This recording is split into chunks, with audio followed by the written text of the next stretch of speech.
በስመ አብ ወወልድ ወመንፈስ ቅዱስ አሃዱ አምላክ አሜን።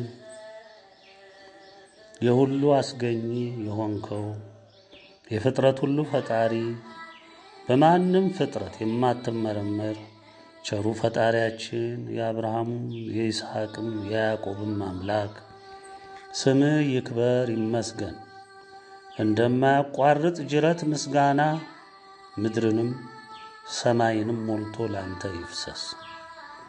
የአብርሃሙ ሥላሴ ለፈጠርከ የሰው ልጅ ያለህን ፍቅር ባለማቋረጥ በዘመን ሁሉ ፍሰት ስትገልጽ፣ ስታስተምር፣ ስታንጽ ማንም ላልደረሰበት የዘላለም ደስታና ክብር እኛን የታመንብህን ልጆችን ልታበቃ የደከምክልን አምላካችን ከዘላለም እስከ ዘላለም ክብር ተመስገን።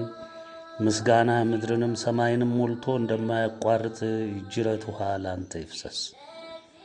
ቸሩ መድኃኔ ዓለም ጌታችን መድኃኒታችን አዳኛችን አባታችን አምላካችን ከኀጢአት ባርነት ከዘላለም ሞት ነፃ ያወጣሃን ስምህ የተመሰገነ የተባረከ ይሁን። ከዘላለም እስከ ዘላለም እንደማያቋርጥ ጅረት ዘወትር ምስጋና ላንተ ይፍሰስ። እናታችን ቅድስተ ቅዱሳን በሰማይም ንግሥት በምድርም ንግሥት ድንግል እምዬ ስምሽ ይክበር ይመስገን። እናታችን አማላጃችን ረዳታችን በረከታችን ስምሽ ይክበር ይመስገን ከዘላለም እስከ ዘላለም። ቅዱሳን ሊቃነ መላእክት በአምላካችን በአብርሃሙ ሥላሴ ፊት የክብሩ የፈቃዱ የትእዛዙ አገልጋዮች የከበራችሁ የእኛም ተራዳኢዎች አማላጆች ክብር ምስጋና ይገባችኋል። ምስጋና ለእናንተ ይሁን። ቅዱሳን ሰማዕታት አባቶቻችን እናቶቻችን በእግዚአብሔር ፊት በእምነታችሁ በጽናታችሁ የከበራችሁ የብዙ ባለ ቃል ኪዳን ባለቤት የሆናችሁ በምልጃችሁ በፍቅራችሁ ከእግዚአብሔር ፊት ቀርባችሁ ምሕረትን በረከትን የምታስገኙልን አባቶቻችን እናቶቻችን ስማችሁ ይክበር ይመስገን፣ አሜን። ወገኖቼ የኢትዮጵያ ዓለም ብርሃን ቤተሰቦች፣ ቅን የዋህ ትሑት ሕዝቦች እንደምን ሰነበታችሁ? እኛ ቸሩ መድኃኔ ዓለም እናታችን ቅድስተ ቅዱሳን ድንግል ስማቸው የተመሰገነ ይሁንና በጣም ደህና ነን።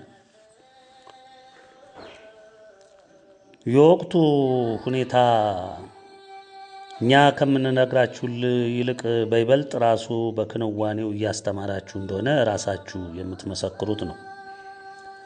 ፈጥነን ዛሬ ወደ ትምህርቱም ወደ እግዚአብሔር ውሳኔም የመጣውን ነገር ለመግለጽ ቶሎ ተመልሰን መጥተናል። ይህም ሁኔታዎች ግድ ስላሉን ነው። የዛሬው መግለጫችን ትምህርትን የምንመለከትበት ነው።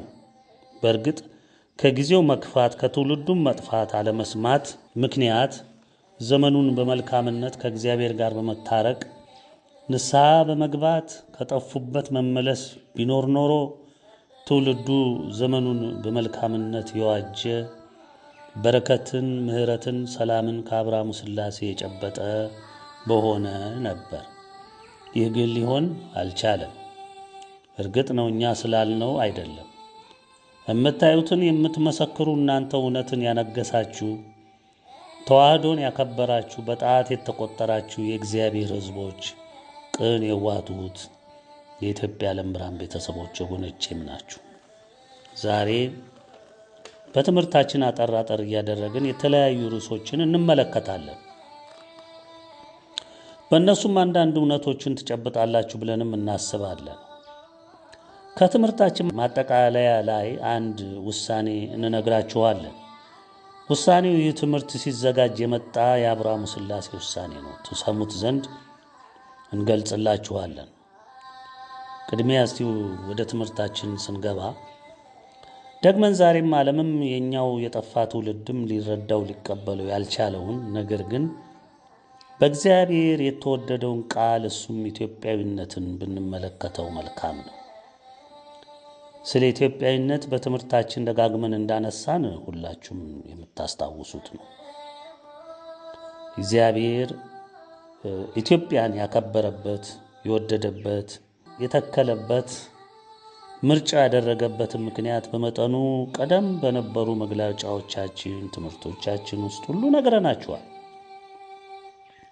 በዋናነት በኢትዮጵያዊነት ውስጥ ዘመንን እየዋጁ ያለፉ የቀደሙ አባቶቻችን በነበራቸው እውነትን ያነገሰ ከልብም የመነጨ የአምላካቸው ፍቅር፣ የአብርሃሙ ሥላሴ ፍቅር በእምነታቸው ጽናትም በእግዚአብሔር በጥልቅ እንዲወደዱ የሆነበት ምስጢር ነው።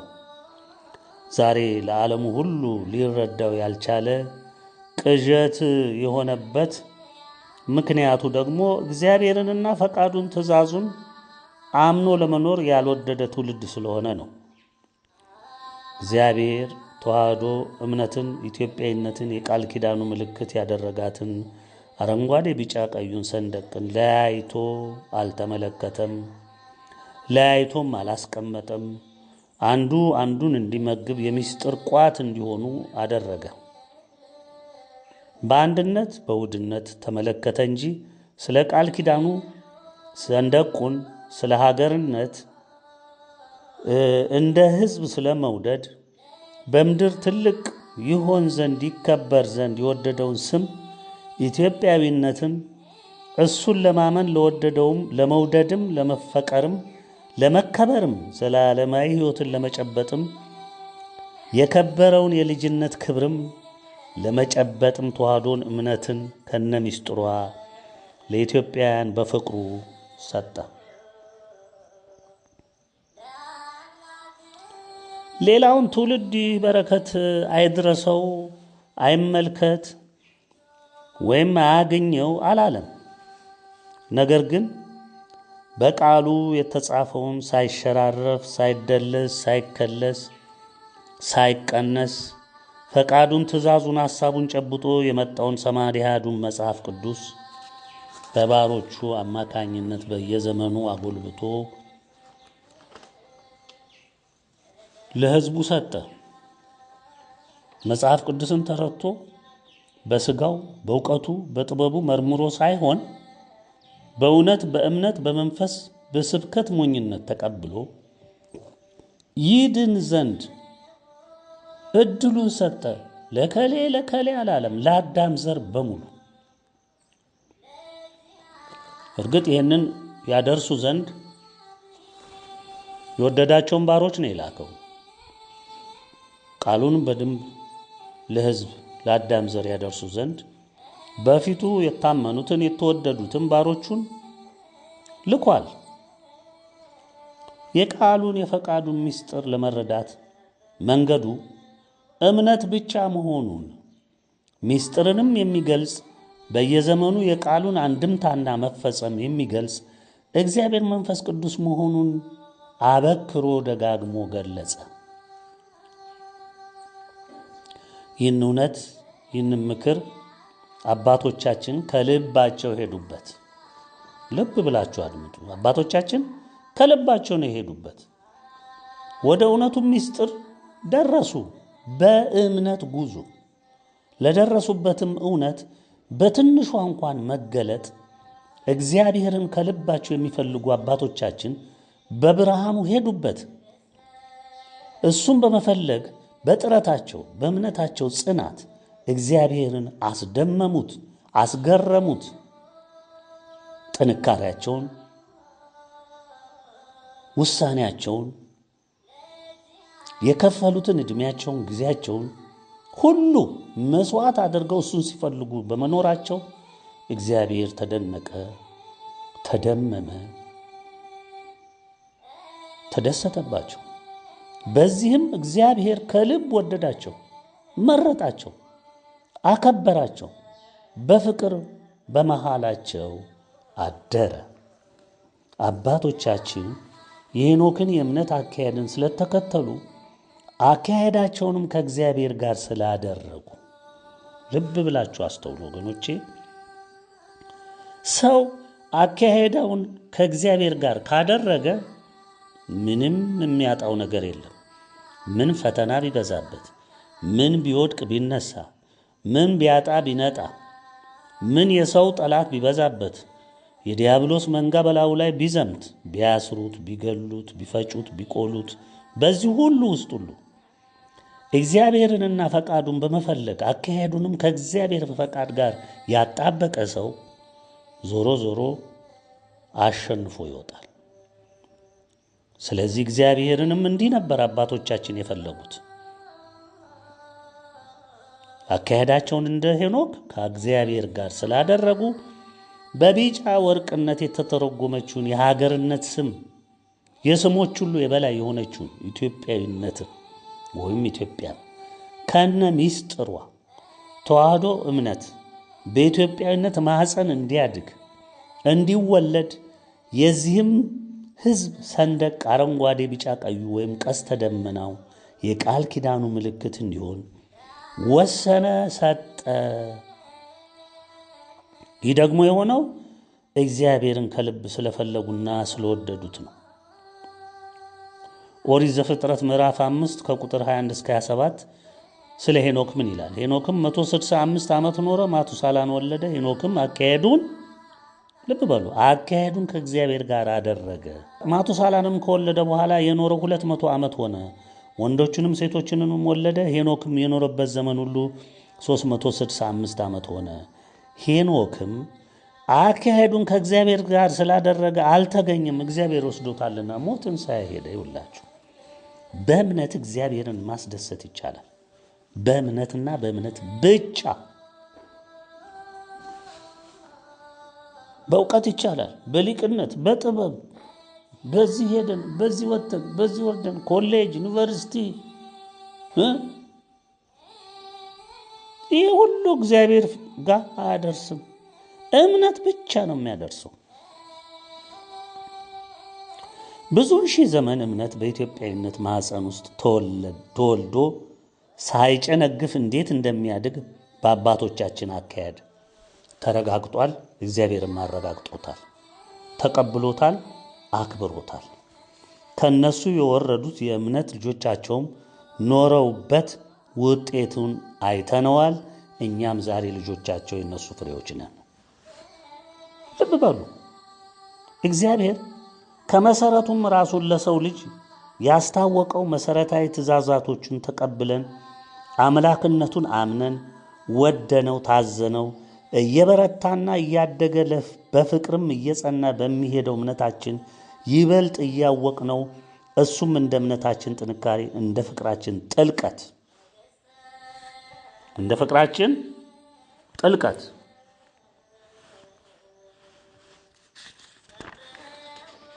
የተሰወረውን እውነት እየገለጸ ማንነቱን የአምላክነቱን ታላቅነት በልባችን እየተከለ ፍጹማን ተወዳጅ ልጆቹ ያደርገናል።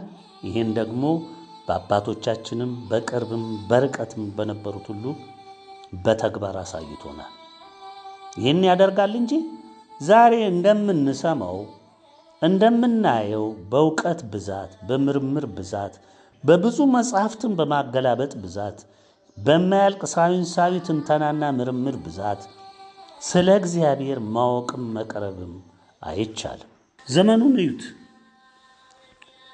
የእውቀቱን ብዛት፣ የመጽሐፍትን ብዛት፣ የቁስም ብዛት፣ የቴክኖሎጂውንና የመረጃ ልውውጥን መዘመን ርቀት ተመልከቱት። ሃይማኖት አለን መሪውም ነን፣ የዛ ሃይማኖቱ መሪውም ነን የሚሉትን ደምሯቸው እዩዋቸው። ሁሉም በአንድ ቋት ውስጥ ያሉና የሚያርፉ ናቸው። ምክንያቱም ከመሰረቱ ዲያብሎስ ያሳታቸው መንገድ ያስለቀቃቸው በእውቀት ብዛት የሚታመኑ በጥበብና በምርምር እግዚአብሔርን ሊያውቁ የሚደክሙ በዛም የእምነት ባለቤት ሊሆኑ እውቀትና ምርምር ወደ እግዚአብሔር እንደሚያደርሳቸው የሚያምኑ ትውልዶች ምድርን ሸፍነው እናያለን። እሱም እውቀት፣ ጥበብ፣ ምርምር፣ ፍልስፍና ናቸው። እነዚህ የሚከተሏቸው መንገዶች በእነዚህ መነጽርነት ምድርን ለኑሮ ምቹነት እንዳደላደሉት ሁሉ ምድርንም ኑሮ ምቹ እናደርጋለን ብለው እንደሮጡበት ሁሉ አብረውም መጥፊያቸውንም በመስራት የሄዱበትን ርቀት ሁሉ ገልብጠው እግዚአብሔርን በእውቀታቸው በምርምራቸው ሊደርሱበት እንደሚችሉ አምነው ከምድሩ አልፎ ሰማዩንም ሲያስሱ አይተናል። የሳተላይቱን ብዛት ይዩት። ዛሬ ሰው የሚጫረስበትን መሳሪያ ተመልከቱት። ርቀቱን፣ ግዝፈቱን፣ ምጥቀቱን ምን እንደሚሰሩ ያው በዓለም ሁሉ ትሰማላችሁ። መንደር ሆናለች ዛሬ ዓለም በኢንፎርሜሽን ቴክኖሎጂ፣ በምርምር ብዛት፣ በሚዲያው ብዛት ምድር ተጣባለች። አካሄዱ የዲያብሎስ የትዕቢት የክህደት ነውና አንዳች ውጤት ሳያመጡበት ዛሬ ለደረሱበት የመጥፋት የመጠፋፋት አደጋ ደርሰዋል። ይሄ ነው እንግዲህ እግዚአብሔርን ንቆ አቃሎ ምክሩንም አልሰማ ብሎ ተግዛጹንም አልቀበል ብሎ ንስሐም አልገባ ብሎ እግዚአብሔር ያስቀመጠውን ሕግና መንገድ ረግጦ ማትረፍ ስለሌለ ዛሬ ጆሮአችሁ ይሰማል፣ ዓይናችሁ ያያል፣ ዓለም የደረሰችበትን እያያችሁ ነው። ዕውቀት፣ ጥበብ ወደ እግዚአብሔር አያደርስም። ወደ ዲያብሎስ፣ ወደ ቀደመው እባብ፣ ወደ ዘንዶ፣ ወደ ሐሰተኛው ነቢይ በእርግጥ ያደርሳል። ጨለማና ገሃነምን ለመውረስ ያስችላል።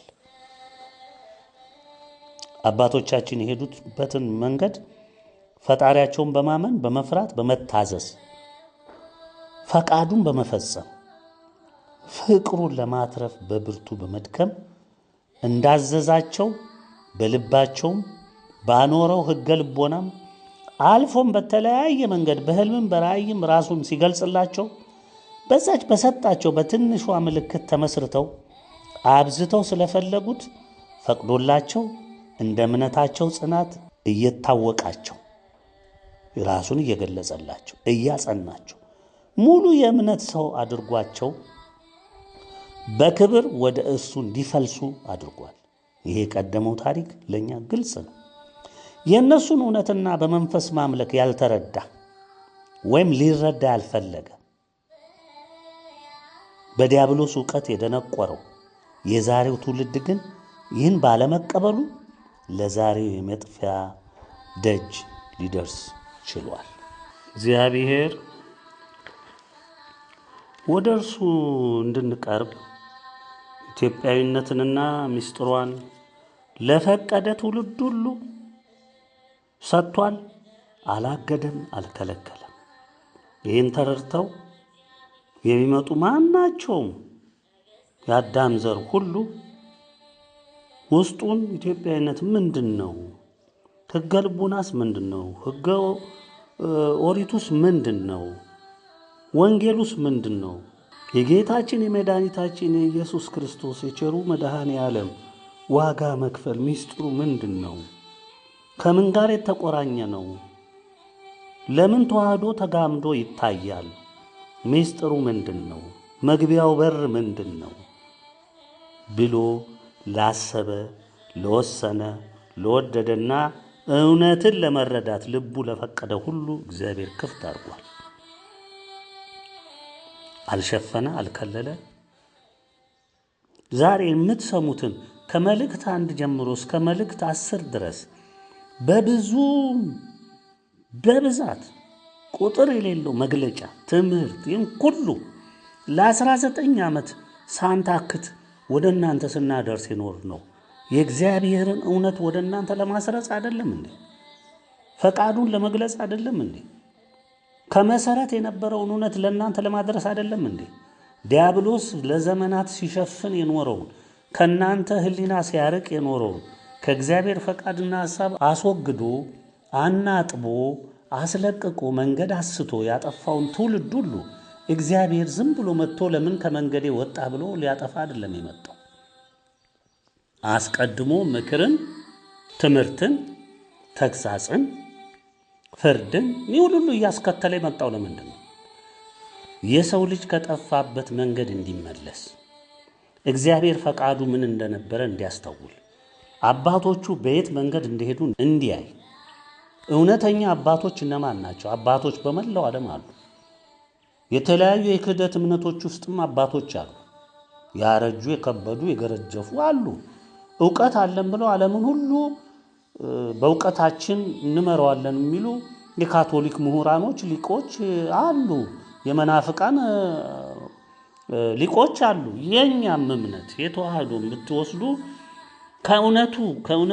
ከእውነትና በመንፈስ ከማምለክ ወጥተው በጥበብ ታጅለው ሊቅ ነኝ ጠበብት ነኝ እያሉ በምርምር በመሳሰለው ሄደው እምነታቸውን የመነሻ እምነታቸውን አክስተው አሳንሰው አቀጭጨው ወደ ዕውቀትና ወደ ጥበብ አዘንብለው ከእግዚአብሔር ተቆርጠው ዲያብሎስ በዕውቀት ስም በጥበብ ስም በሊቅነት በመምህርነት ስም እያረገ ከመንገድ አውጥቶ ሜዳ ላይ ጣላቸው። እነዚህ ሁሉ ሞልተዋል አሉ። እግዚአብሔር ግን ያልነበረም ፈቃዱ። ስለዚህ ፈቃዱ ያልሆነውን እንድናውቅ ፈቃዱ የሆነውን ደግሞ እንድንረዳ ወደ ነበርንበት ወደሚወደው መንገድ እንድንመለስ በንስሐ ራሳችን እንድናስተካክል ደካሞች ናቸው ምናምንቴዎች ናቸው የተባልነውን እኛን ምናምንቴዎቹን ከሜዳ ላይ አንስቶ እንድንናገር ለሕዝብ ምስጢሩ እንድንገልጽ ለወደደ ሁሉ እንድንመሰክር አደረገ። 19 ዓመት ሞላ።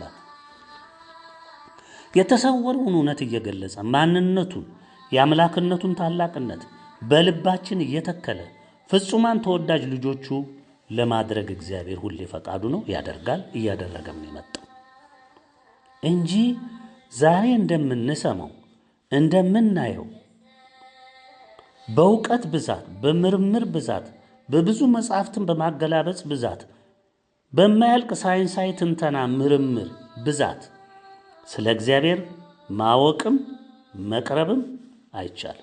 ዘመኑን እዩት እስቲ። የእውቀትን ብዛት የመጽሐፍትን በቢሊዮን የሚቆጠረውን በዓለም ላይ ትሪሊዮን የሚጠጋ መጽሐፍ አለ። ይህን ሁሉ ብዛት የቁሱን ብዛት የቴክኖሎጂውን የመረጃ ልውውጡን ፍሰቱን የመዘመኑን ርቀት ተመልከቱት።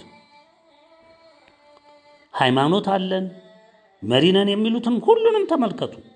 እነዚህ ሁሉ ከእግዚአብሔር ያስወጡ በትምህርት ስም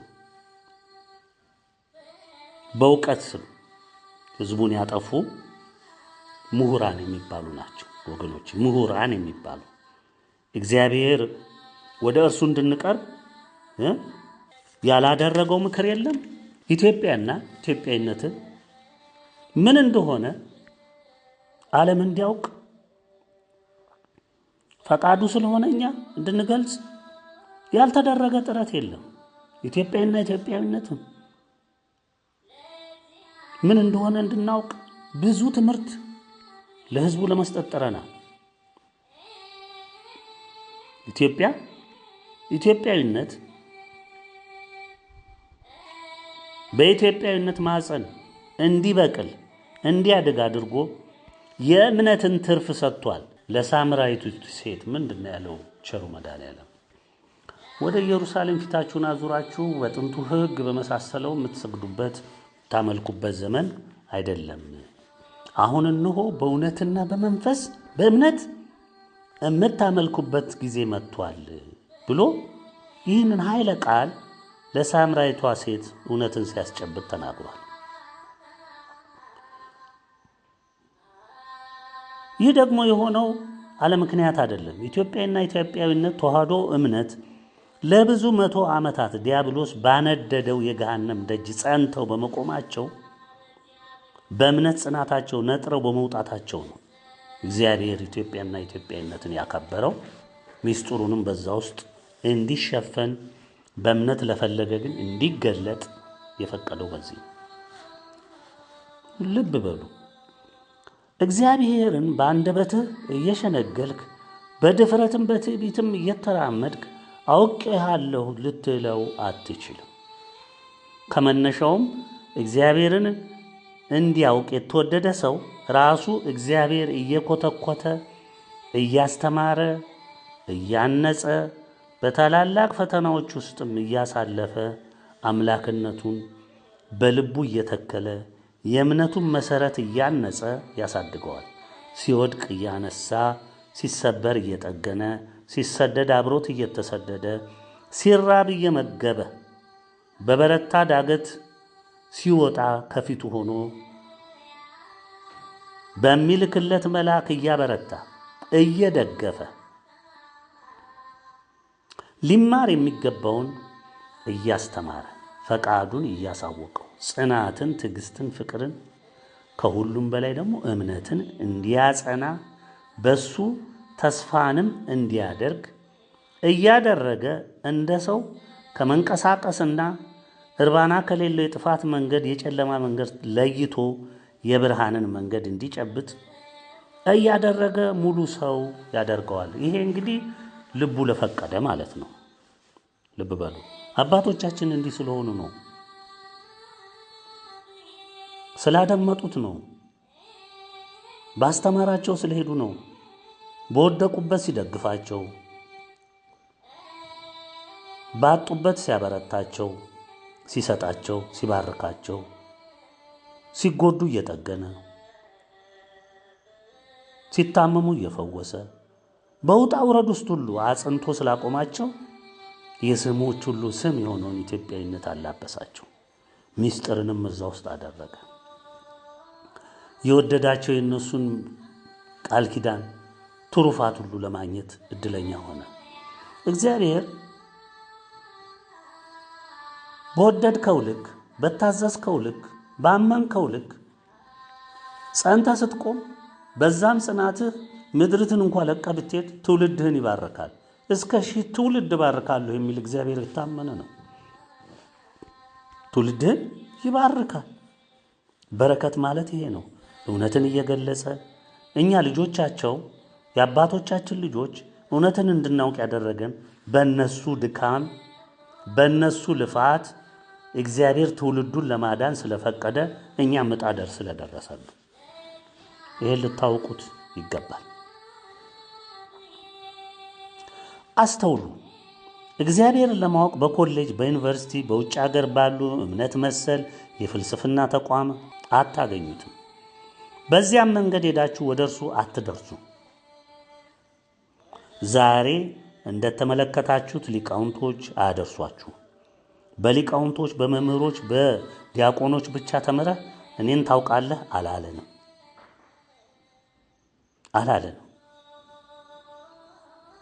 አያችሁ ያለው ምን እንደሆነ በቆሮንቶስ 1 የቆሮንቶስ አንደኛው መልእክት ምዕራፍ 1 ላይ እንደተጠቀሰው ነው። ምን ይላል ቃሉ?